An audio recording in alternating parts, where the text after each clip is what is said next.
रणधीर सिंह जी फरीदाबाद से। रणधीर हरिवंश। पूज्य गुरुदेव, आपके चरणों में दंडवत प्रणाम।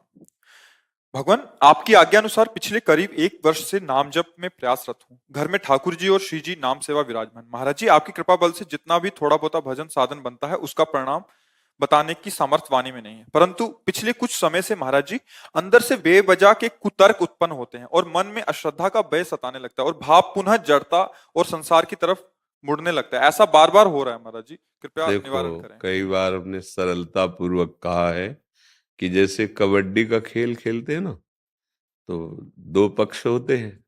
ऐसे ही ये मान लो एक कबड्डी का खेल है, इसमें दो पक्ष हैं, एक माया और एक भक्ति। पर दोनों का संबंध हरि से है। मायापति हरि को कहा गया ना, और भक्ति हरि की प्रिया है। दोनों पक्ष हरि के हैं और हम दोनों पक्षों में हैं। ये माया ही तो है, मन माया ही तो है ना, इंद्रियां माया ही है, इंद्रियां के विलास माया ही है, और हम भगवान के अंश हैं। अब हमको भक्ति के द्वारा इन सबको भगवत स्वरूप बनाना है अनुभव में। वैसे तो सब तत्वतः भगवत स्वरूप ही है। तो जब हम अपने मन को अपने आराध्य देव में सच्चाई से लगाना चाहते हैं तो मन खिलाफ हो जाता है। भगवान स्वयं श्रीमुख से कहते हैं, मना कष्टान इंद्रियाणी प्रकृति स्थान कर सती। प्रकृति के स्थान जो है शब्द, स्पर्श, रूप, रस, गंध, ये 5 ज्ञानेंद्रियों के, इसी में पूरा ब्रह्मांड के सब हो गए। अब मन 5 ज्ञानेंद्रियों के साथ अभी विषयों में विचरण करता रहा। अब हो गया है वो मलिन। विषयों के चिंतन और विषय सुख के संयोग की लालसा इसको मलिन कर देती है। जैसे भगवत चिंतन और भगवत मिलन की लालसा परम पवित्र कर देती है, ऐसे ही विषय चिंतन, विषय में सुख भोगने की लालसा ये मलिन कर देती है। जब मन मलिन हो जाता है तो सही दर्शन नहीं करा पाता। बात का सही है, जैसे दर्पण मलिन हो जाए तो हम अपना चेहरा सही नहीं देख पाते हैं। अब वो आपको अपने पक्ष में घसीटने की कोशिश भरपूर करेगा।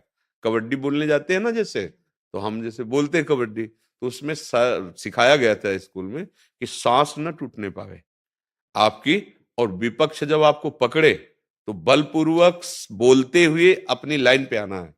बिल्कुल ऐसे ही इसमें है, नाम न छूटने पावे। और काम, क्रोध, लोभ, मोह, मद, मत्सर ये हमें पकड़ेंगे बलपूर्वक। नाम बल लहो, बस हमको घसीट के अपने पक्ष में लाना है, मतलब सकारात्मक सोच। नहीं नहीं, इतनी बार हमने विषयों का सेवन किया, तेरी बात मानी, तूने हर समय मुझे धोखा ही दिया, कहीं शांति, कहीं हमें विश्राम नहीं मिला, तेरी बात नहीं मानने वाले।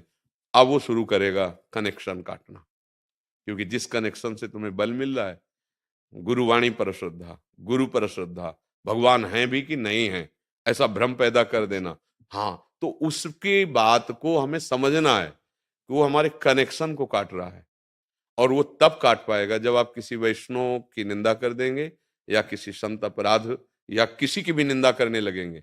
अब उसको उसकी कैंची जोर हो जाएगी, वो आपको वहीं से संबंध काटेगा जहां से आपको बल मिलता है, और फिर वो अपने रंग में रंगा लेगा। तो ये जो तर्क है इसे विपरीत भावना कहते हैं।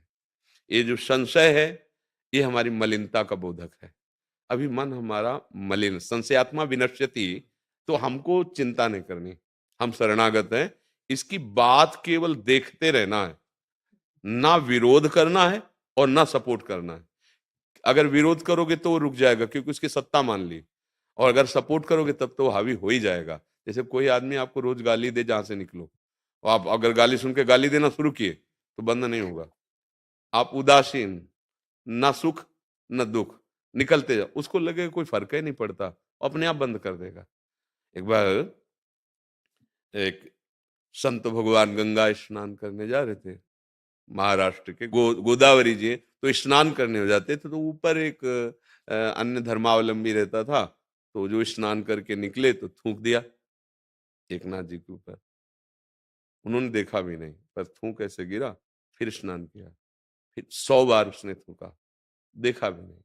सभी बारों उतर के आ गया, चरणों में गिर पड़ा कि आप जो है हमारी इस चेष्टा से क्रोधित नहीं हुए। तो उनका, भैया इसमें क्रोध करने की क्या आवश्यकता, जो हम 100 दिन में स्नान करते वो एक दिन में आपने करवा दिया, ये तो आपकी बड़ी कृपा हुई। वो चरणों में गिरा और कहा हम संत की महिमा नहीं जानते थे, आज जाना है। अगर हम विरोध करते हैं तो उसको बल मिल जाता है, अगर हम सपोर्ट करते हैं तो बल मिल ही जाएगा। अभी हमारा मन हमारे खिलाफ है, विषयों में आसक्त देहाभिमानी ये शत्रु है मन, और भगवद आसक्त दैन्य ये मित्र है। तो अभी जैसे हमारी बुद्धि में दो वृत्तियां होती है, कुमति एक सुमति, ऐसे मन में दो वृत्तियां होती है, एक गलत संकल्प एक अच्छा संकल्प। तो हम अच्छा संकल्प करें तो उसे सपोर्ट कर दें, और जब ये कुतर्क करे, संशय करे, विपरीत भावना करे, नाना प्रकार के विषय का स्फुरण करे, तो हम तटस्थ रहें, दृष्टा मात्र, साक्षी भाव, ना बुरा ना भला, वो नष्ट हो जाएगा। क्योंकि नाम चल रहा है, भजन चल रहा है, घबराने की जरूरत नहीं है। महाराज जी पहले नहीं होता था, ये अभी निरंतर अभी और होगा। जैसे जैसे आप कमर कसोगे, विपक्ष कब ऊपर हावी होता है, जब देख लेता है ये तो विजय श्री की तरफ बढ़ता ही चला जा रहा है, तब पूरी जान की ताकत लगाता है ना। ऐसे ही पूरी जान की ताकत माया के पार्षद हैं, काम क्रोध लोभ मोह मद मत्सर, ये सब पूरी ताकत लगाएंगे। लेकिन माया अपने सहायकों के साथ उस पर विजय प्राप्त नहीं कर पाती। जो नाम पहारू दिवस निसी और ध्यान तुम्हार कपाट, रात दिन पहरा नाम का चल रहा है और भगवत स्वरूप का ध्यान रूपी दरवाजा बंद, तो ये सहायक घुस ही नहीं पाते अंदर, और भजन परिपक्व हो जाता है। भजन करना कठिन, करके बचाना कठिन, और बचा के पचाना कठिन। तो जो गुरु आश्रित है, भगवद आश्रित है, उसे चिंता नहीं करनी चाहिए। देखो ये कुतर्क कई बार ऐसे अच्छे भक्तों के मन में भी आ सकती है कि उनकी अचानक वृत्ति इस बात पे गई कि इतना समय भजन करते हुआ हमारी छोटी सी एक वृत्ति भी नहीं सुधर पाई, हमारे मन में वही सब चल रहा है। मान लो ना बाहरी कामना सही, तो अंदर अपने साध। तो इसीलिए भगवान ने कहा है कि सिद्धि और असिद्धि में सम रहने वाला ही भगवत साक्षात्कार का अधिकारी होता है। बिल्कुल दृढ़ भाव रखो, सुख दुख में, लाभ हानि में, जय पराजय में और सिद्धि असिद्धि में समान भाव रखने वाला, समता वाला भगवत साक्षात्कार की योग्यता प्राप्त करता है। मन शांत है तो ठीक है, अशांत है तो ठीक है। संतुष्टायन केनवा, हम तेरे पीछे नहीं पड़ने वाले, अब तेरे को मेरे पीछे पड़ना पड़ेगा, क्योंकि मेरी सहमति के बिना तू कुछ कर नहीं सकता। अब फिर डरना क्या है, ये कुतर्क भेज रहा है, आप देख रहे हो कुतर्क है, आप उसको स्वीकार मत कीजिए। जब आप ये मान लेते हो कि मैं कुतर्क कर रहा हूं, तब आप परेशान हो जाते हैं ना। इससे हटो, आप मन नहीं है, आप मन को देखने वाले हैं, और सही पूछो तो आपसे ही ये बल प्राप्त कर रहा है मन। महाराज श्री ऐसा ही हो रहा था कुछ दिनों से ना, मतलब ऐसा चल रहा था कि पहले तो लगता था कि जैसे मैं कर रहा हूँ, तब तक बड़ी तकलीफ रहती थी कि मुझे ये करना मुझे ये करना। अब आपके कृपा बल से सब कुछ होता हुआ दिखाई दे। हाँ, बस भगवत कृपा से कर्तृत्वाभिमान और भोक्तत्व भाव मिटने लगे ना, तो समझो हमारी साधना ठीक चल रही। आप दुखी मत होना, कभी निराश मत होना। हाँ, एक बार तो ये सब हमें रौंदने की कोशिश करते ही हैं, पर हमारे पास बहुत बड़ा बल है। मेरे बल सी वृंदावन रानी, जिनकी चरण कृपा ते पाई, कुंज केली रस सानी। मेरे बल सी वृंदा, राधा राधा राधा हमारा बल है। हम इन्हीं के बल से, उन्हीं की शक्ति माया पर विजय प्राप्त कर सकते हैं। भगवान स्वयं बोलते हैं ना, दैवी हेषा गुणमयी मम माया दुरत्यया मामेव ए प्रपद्यन्ते माया मेताम तरंतिते। जो मेरे चरणों की शरण में आ गए, वो माया पर विजय प्राप्त कर ले। अब मुझे कोई गिरा नहीं सकता, ये दृढ़ निश्चय रखो अपने लिए। मुझे अब कोई नहीं गिरा सकता। मन और बुद्धि तू भी साथ न दे, तो मेरी जिह्वा से ना नाम छूटेगा, ना हृदय से गुरु आश्रय भगवद आश्रय छूटेगा। अब तू बिगाड़ ले, कुछ नहीं बिगड़ेगा। ये केवल डरवाते हैं, बस बिगाड़ नहीं सकते। हाँ।